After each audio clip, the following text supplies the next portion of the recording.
সকালটা শুরু হলো হোস্টেলের ছাদে কিছুটা এরকম একটা দৃশ্য দিয়ে।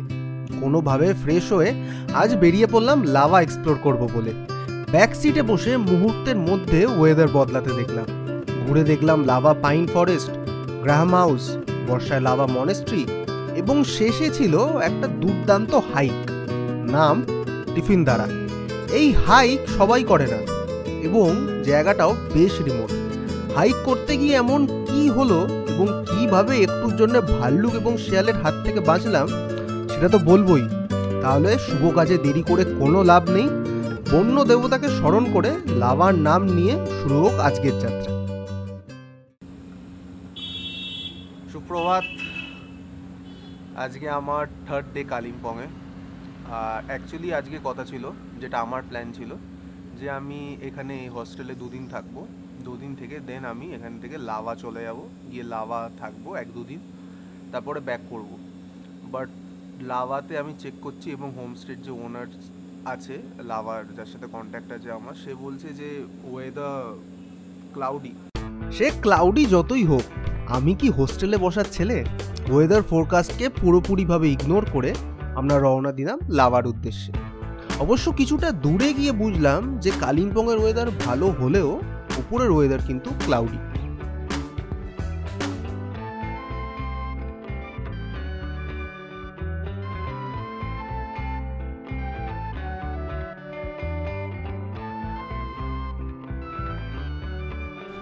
আমি ব্রেকফাস্ট করছি এখন,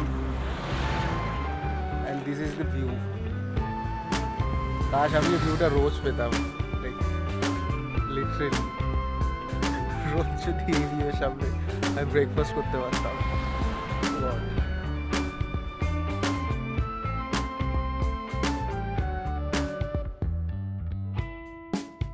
পাহাড় দেখতে দেখতে ব্রেকফাস্ট সেরে আবার যাত্রা শুরু। আর এই কুয়াশা মাখা নির্জন পাহাড়ি রাস্তার মাঝখান দিয়ে যখন স্কুটিটা যাচ্ছিল, আহা, এই থ্রিল ভাষায় প্রকাশ করা খুবই কঠিন।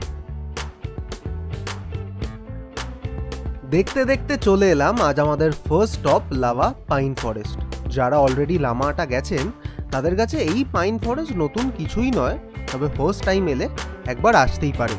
ঢুকতে টিকিট লাগে 20 টাকা।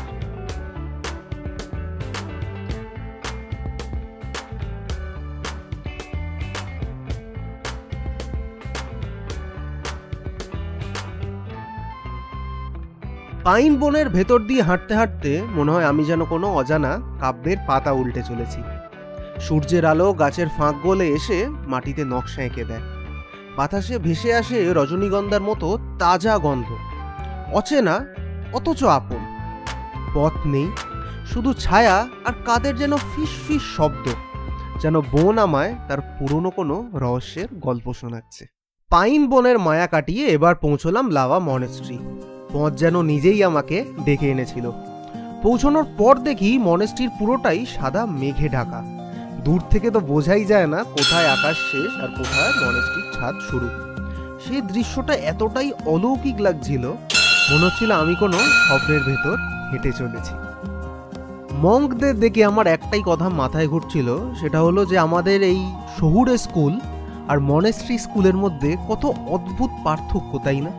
এখানে শিশুরা মেঘের আড়ালে ঘন পাইন বনের গন্ধে পড়াশোনা করে, আর আমরা কংক্রিটের খাঁচায় বন্দি ছিলাম। প্রকৃতি যেন এখানে তাদের পাঠশালা, আর আমাদেরটা ছিল 4 দেওয়ালের ভেতর এক ঘড়ির কাঁটার দাসত্ব। লাভা মনেস্ট্রিতে প্রাণ ভরে নিঃশ্বাস নিয়ে আবার বসতে হলো স্কুটির পেছনে। আমাদের পরের গন্তব্য, নিশ্চল বলল, টিফিনদারা ভিউ পয়েন্ট।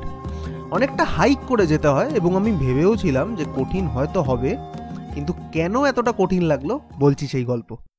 এখান থেকেই শুরু হয় টিফিনদারা ভিউ পয়েন্টের হাইক। দূর থেকে দেখলে সহজ বলেই মনে হয়, তবে আমাদের এই ভুল ধারণাটা ভাঙলো আর কিছুক্ষণ পরেই। সামনে গিয়ে দেখি একটা গাছ আড়াআড়িভাবে পড়ে আছে, রাস্তা তো নেই, এবং ওটাকে কিভাবে পার করলাম সেটা বোধহয় আমরাও জানি না।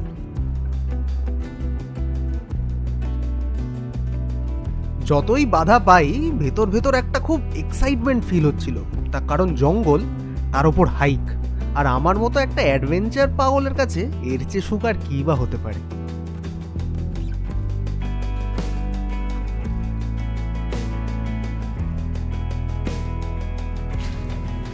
Also, one more thing. Why it's called Tiffin Dara? This used to be a shortcut to another village. Okay. And some people from another villages used to come here and Okay. have. That point was the lunch area. Oh, acha. So Okay. জায়গাটার নাম tiffin দ্বারা কারণ British পিরিয়ডে এখানে ট্রাভেলার্সরা এবং অফিসিয়ালসরাও tiffin খেত বা যখন কোনো জার্নিতে যাচ্ছে তখন গাড়ি এখানেই দাঁড় করাতো এবং নেপালি ভাষায় দ্বারা মানে হিলটপ। অলমোস্ট 20 মিনিট মতো হয়ে গেছে আমরা হাঁটছি। এবার লোকালসদের জিজ্ঞেস করলে বলে যে বেশিক্ষণ না 10 মিনিট লাগবে, বাট ওদের ফিটনেস আর আমাদের ফিটনেস এক নয়। So let's see, I hope যে ভিউটাই দেখবো সেটা যেন ওয়ার্থ ইট হয়। আর পুরোটা স্টিপ, কোনো ঢাল নেই বা কিচ্ছু নেই, পুরোটা স্টিপ, একদম খাড়াই। সো ওখান দিয়েই হাইক করতে হচ্ছে। লেটস সি হাউ ইট গোজ।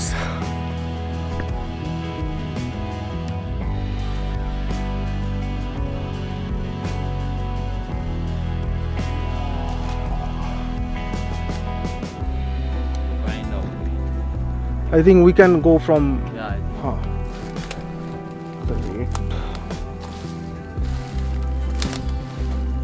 এটা সেকেন্ড গাছ ভেঙে পড়েছে ওয়েতে, বাট স্টিল যাবো। আদৌ জানি না গিয়ে কিছু পাবো নাকি ভিউ বা কিছু।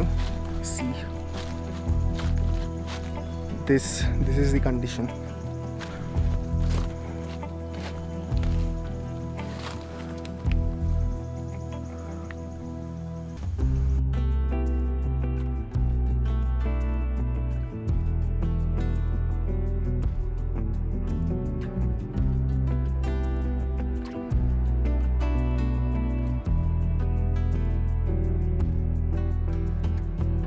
জঙ্গলের গভীরে দাঁড়িয়ে এই বিশাল দেহ বৃক্ষটাকে দেখছিলাম। মনে হচ্ছিল এ যেন বাস্তব নয়, বরং আরণ্যক উপন্যাসের পাতার ভেতর হঠাৎ করে যেন আমরা দুজন কোনোভাবে ঢুকে পড়েছি। খানিকটা এগিয়ে দেখি আরও একটা গাছ পড়ে আছে, তবে সেটা বহুদিনের পুরনো।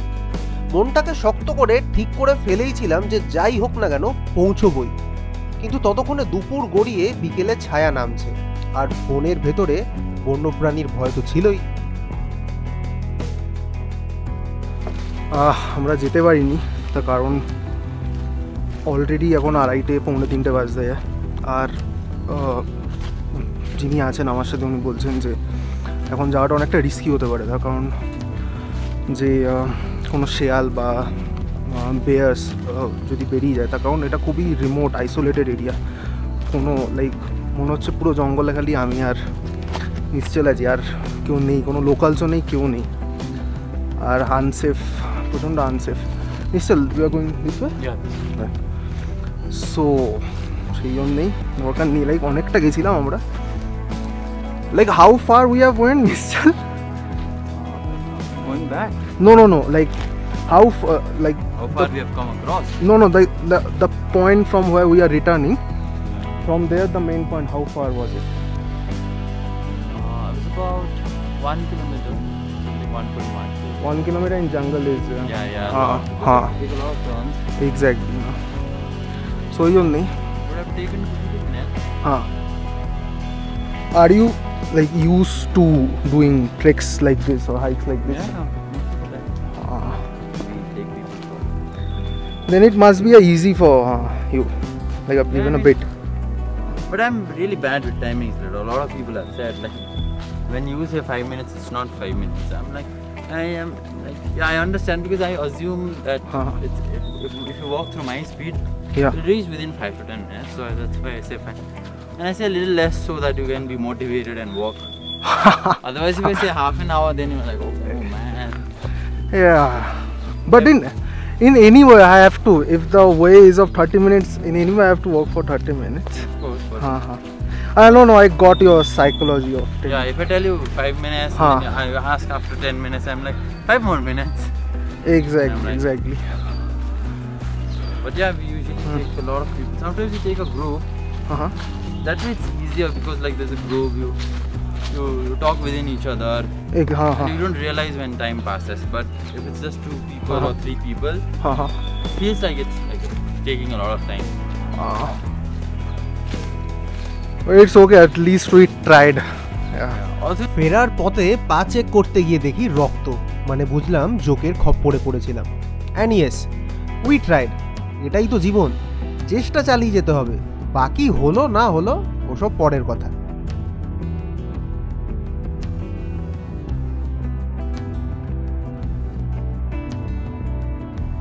অনেক হলো হাইক, অনেক হলো ভ্রমণ। ব্রেকফাস্টের পর থেকে পেটে একটা দানাও পড়েনি। আর পাহাড়ে খিদে কিন্তু সমতলের থেকে দ্বিগুণ লাগে। তাই হঠাৎই একটা দোকান চোখে পড়াতে সেখানেই সেরে নিলাম দুজনে মিলে লাঞ্চটা।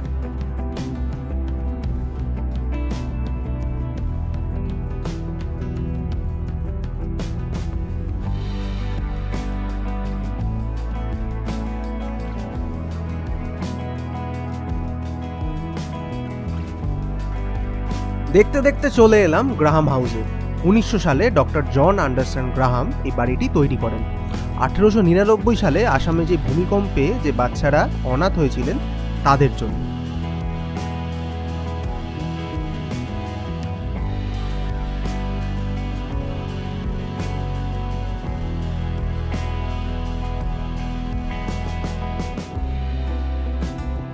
এইটা হলো ক্যাথরিন মেমোরিয়াল চ্যাপেল। 1925 সালে উদ্বোধন করা হয়। ডক্টর গ্রাহাম এটি নির্মাণ করেছিলেন তার স্ত্রী ক্যাথরিনের স্মৃতির উদ্দেশ্যে, যিনি 1919 সালে পরলোক গমন করেন। দিনের শেষে এবার হোস্টেলে ফেরার পালা। ফেরার পথে চোখে পড়ল ম্যাকফার্লেন চার্চ। গত কয়েকদিন ধরেই বন্ধ ছিল, তবে আজ ভাগ্য ভালো, খোলা পেয়েই দর্শন দিয়ে এলাম।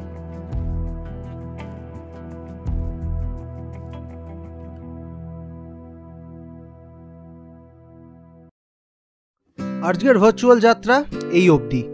আমি সত্যি ভাবিনি যখন বাড়ি থেকে বেরিয়েছিলাম যে কালিম্পং, লাভা, ইচ্ছেগাঁও এগুলো এত সুন্দর হবে, এবং বাড়ির কাছে থেকেও এখানকার কালচার, এখানকার মানুষেরা এতটা আলাদা, এটা ভেবেও খুব অদ্ভুত লাগে। এবং আমার মনে হয় এই জন্যেই ভ্রমণ করা উচিত।